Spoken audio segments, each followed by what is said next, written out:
بسم اللہ الرحمن الرحیم الحمد للہ رب العالمین وما ارسلناک الا رحمۃ للعالمین صدق اللہ العظیم ان اللہ و ملائکتہ یصلون علی النبی یا ایھا الذین آمنوا صلوا علیہ وسلموا تسلیما۔ آقا علیہ الصلوۃ والسلام کی بارگاہ میں نذرانہ درود السلام۔ الصلاۃ والسلام علیک یا سیدی یا رسول اللہ، الصلاۃ والسلام علیک یا سیدی یا حبیب اللہ۔ تمام تعریفیں اللہ کے لیے جو زمین و آسمان کا رب ہے، جو مالک ہے ہر چیز کا، جس نے انسان کو عقل، شعور اور فہم عطا کیا۔ ہم اس کے رسول تاجدار کائنات حضرت محمد مصطفیٰ صلی اللہ علیہ وسلم پر ایمان رکھتے ہیں، جو رحمت للعالمین ہیں اور جن کے ذریعے ہم نے دین کی سچائیوں کو جانا۔ شکر ادا کریں اللہ تبارک و تعالی نے ایک بار پھر سے ہمیں رمضان المبارک کا مہینہ عطا فرمایا۔ اللہ تبارک و تعالیٰ کا کروڑوں ہاں شکر کہ مسلمانوں کو یہ سعادت حاصل ہوئی۔ محترم سامعین کرام، آج کے پروگرام میں ہم بات کریں گے ایک نہایت اہم موضوع پر جو ہر مسلمان کی زندگی کا حصہ ہے، اور وہ ہے صبر و قرآن اور حدیث کی روشنی میں صبر۔ صبر کو بے شمار بار ذکر کیا گیا ہے اور اس کی اہمیت کو واضح کیا گیا ہے۔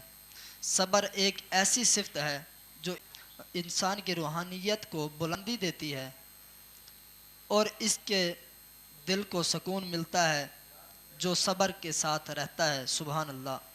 آج ہم اسی موضوع پر اسلامی تعلیمات کی روشنی میں گہرائی سے بات کریں گے اور آپ کے ذہن میں موجود تمام سوالات کا جواب تلاش کریں گے انشاءاللہ۔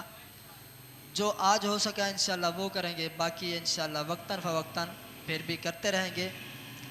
آج کے جو ہمارے مہمان ہیں آج اس موضوع پر گفتگو کریں گے۔ اللہ تبارک و تعالی نے ہمیں موقع دیا ہے کچھ سیکھنے کا اور سکھانے کا۔ پہلے تو ہم خود سیکھ رہے ہیں انشاءاللہ۔ آج جن سوالوں پر گفتگو ہوگی صبر کے موضوع پر، آج ہمارے پاس مہمان موجود ہیں ہمارے اسٹوڈیو میں، حضرت علامہ مولانا عزت مآب قاری محمد عبدالرشید سعیدی صاحب الرشیدیہ اسلامک سینٹر ملتان سے۔ وہ تشریف فرما ہے، ہم ان کو اپنے اسٹوڈیو میں ویلکم کرتے ہیں، خوش آمدید کہتے ہیں۔ اپنے قیمتی ٹائم میں سے ہمیں ٹائم عنایت فرمایا۔ میں ٹائم کو مد نظر رکھتے ہوئے، وقت کی ضرورت کو سمجھتے ہوئے میں ڈائریکٹ ہی سوالوں کی طرف چلتا ہوں۔ آج کا جو ہمارا پہلا سوال ہے علامہ صاحب سے میں انہی پر ہی آؤں گا۔ اسلام میں صبر کی اہمیت بے پناہ اہمیت ہے۔ قرآن اور حدیث میں ہمیں صبر کی خاصیتوں اور فضائل کے بارے میں بے شمار ہدایت دی گئیں۔ اس بارے میں وضاحت کریں گے صبر اسلامی نقطہ نظر میں کیا مقام ہے اور اس کے فضائل کیا ہیں۔ ہمیں روزمرہ کی زندگی میں بے شمار مسائل کا سامنا ہوتا ہے، خواہ وہ ذاتی ہوں یا معاشرتی۔ ان کی تمام مشکلات میں انسان کو جو ایک اہم ہنر سکھایا گیا ہے وہ صبر۔ اسلام میں صبر کا جو مقام ہے وہ نہ صرف دنیا میں کامیابی کی کنجی ہے بلکہ آخرت میں بھی کامیابی کا ضامن ہے۔ ماشاءاللہ۔ آج کا جو ہمارا پہلا سوال ہے وہ یہی ہے، صبر کی اسلامی تعلیمات میں اہمیت اور اس کے فضائل کیا ہیں؟ اس بارے میں جواب ارشاد فرمائیے گا۔ بسم اللہ الرحمن الرحیم نحمدہ ونصلی علی رسولہ الکریم اما بعد فاعوذ باللہ من الشیطان الرجیم بسم اللہ الرحمن الرحیم سبحان ان اللہ وملائکتہ یصلون علی النبی یا ایھا اللہ۔ الذین آمنوا صلوا علیہ وسلموا تسلیما اللہم صلی علی سیدنا و مولانا مولانا محمد محمد مبارک وعلیہ وسلم وسلم صلی صلی اللہ علیہ۔ علیہ۔ حضرات محترم، صبر جو ہے نا اسلام کے اندر بنیادی اور عظیم صفت ہے۔ قرآن اور حدیث میں اس کے کئی فضائل بیان کیے گئے ہیں۔ سبحان سب سے پہلے قرآن پاک کی آیت کریمہ، اللہ تبارک و تعالی نے قرآن پاک کے اندر ارشاد فرمایا، سورۃ البقرہ آیت نمبر 153، جی ان اللہ مع الصابرین، بے شک اللہ تبارک و تعالی صبر کرنے والوں کے ساتھ ہے۔ سبحان دوسری اللہ آیت سبحان کریمہ سورۃ البقرہ آیت نمبر 155، جی اللہ تبارک و تعالی نے فرمایا وبشر الصابرین، خوشخبری دے دو صبر کرنے والوں کو۔ سبحان اللہ سبحان تیسرے مقام پر فرمایا انما یوفی الصابرون اجرہم بغیر حساب، اللہ تبارک و تعالی نے فرمایا صبر کرنے والوں کو بے حساب اجر دیا جائے گا۔ سبحان اللہ مسلم شریف کے اندر حدیث پاک موجود ہے، نبی پاک علیہ الصلوۃ والسلام نے ارشاد فرمایا کہ صبر ایک روشنی ہے، سبحان اللہ. صبر ایک چراغ ہے، جی. صبر ایک دیا ہے.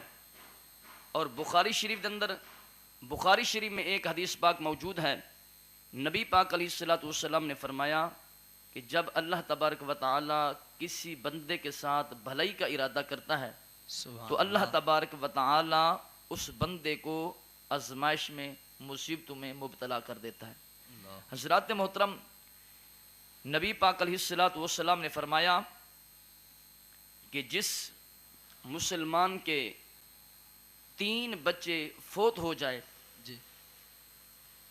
وہ ان پر صبر کرے، یعنی مسلمان عورت ہے، اس کا شوہر، اس کا خامد، وہ اور عورت دونوں میاں بیوی مل کے اگر ان کے 3 بچے فوت ہو جاتے ہیں، وہ صبر کرتے ہیں تو اللہ تبارک و تعالی ان 3 بچوں پر اپنا فضل اور رحمت کرتے ہوئے ان کے والدین کو جنت عطا فرمائے گا. سبحان اللہ. سبحان. صحابہ نے عرض کی، یا رسول اللہ صلی اللہ علیہ وسلم، اگر کسی مسلمان کے 2 بچے فوت ہو جاتے ہیں جی. سبحان. تو نبی پاک علیہ الصلوۃ والسلام نے فرمایا کسی مسلمان کے 2 بچے فوت ہو جاتے ہیں، میاں بیوی ان پر صبر کرتے ہیں کہ اللہ تبارک و تعالی کی طرف سے یہ آزمائش تھی، اللہ تبارک و تعالی نے ہمیں یہ بیٹے دیے ہوئے تھے، اگر اللہ تبارک و تعالی نے لے لی ہے تو ہم اس پر صبر کریں گے. جب وہ صبر کرتے ہیں تو اللہ تبارک و تعالی ان 2 بچوں پر اپنا فضل اور رحمت کرتے ہوئے ان کو والدین کو جنت عطا فرمائے گا. سبحان اللہ. پھر صحابہ نے عرض کی، یا رسول اللہ صلی اللہ علیہ وسلم، اگر کسی مسلمان کا 1 بچہ فوت ہو جائے تو اس کو کیا ملے گا؟ نبی پاک علیہ الصلوۃ والسلام نے فرمایا اگر وہ دونوں میاں بیوی 1 بچے کے فوت ہو جانے پر صبر کریں گے تو اللہ تبارک و تعالی ان کو بھی جنت عطا فرمائے گا. یعنی اگر کسی کے 3 بچے فوت ہو جاتے ہیں وہ اس پر صبر کرتے ہیں، اگر کسی کے 2 بچے فوت ہو جائیں تو وہ صبر کرتے ہیں، کسی کا 1 بچہ فوت ہو جائے تو اس پر صبر کرتے ہیں. حتیٰ کہ نبی پاک علیہ الصلوۃ والسلام نے ارشاد فرمایا اگر کسی عورت کا کچا بچہ ضائع ہو جاتا ہے، یعنی 4 ماہ کا حمل ہے، وہ بچہ ضائع ہو جاتا ہے تو نبی پاک علیہ الصلوۃ والسلام نے فرمایا وہ بچہ جو 4 ماہ کا تھا، اپنی ماں کے شکم میں تھا، وہ اپنے والدین کو اپنے ناڑوں کے ساتھ یعنی ناف کے ذریعے کھینچتا ہوا جنت میں لے جائے گا. کیا بات. یہ ہے صبر پر انعام. نبی پاک علیہ الصلوۃ والسلام نے فرمایا اگر کوئی مصیبت آ جائے، کوئی مشکل آ جائے، کوئی پریشانی آ جائے، جو بندہ صبر کرتا ہے اللہ تبارک و تعالی صبر کا انعام اس کو جنت عطا فرما دیتا ہے. سبحان اللہ. سبحان اللہ. ماشاء اللہ. بہت ہی واضح پیغام دیا علامہ صاحب نے کہ صبر یہ کوئی عام چیز تو ہے نہیں، صبر پر بہت ہی زیادہ فضائل ماشاء اللہ. یعنی صبر کی اہمیت کو قرآن اور حدیث میں بار بار بیان کیا گیا ہے. قرآن میں اللہ تعالیٰ نے فرمایا یعنی کہ ان اللہ مع الصابرین، بے شک صبر کرنے والوں کے ساتھ اللہ ہے. اور ایک اور مقامات پر فرمایا والصابرون، یہاں پر یعنی کہ میں ترجمہ کرتا جاؤں، یقیناً اللہ صبر کرنے والوں کے ساتھ ہے. حضور پاک صلی اللہ علیہ وسلم نے فرمایا صبر کا بدلہ جنت ہے، اور اللہ تعالیٰ صبر کرنے والوں کو اپنی خاص رحمت سے نوازتا ہے. بخاری شریف کی حدیث مبارک ہے. سبحان اللہ. ماشاء اللہ. اس طرح صبر نہ صرف دنیا کی فلاح کے لیے ضروری ہے بلکہ آخرت میں بھی اس کا بڑا انعام ملتا ہے. سبحان اللہ. ماشاء اللہ.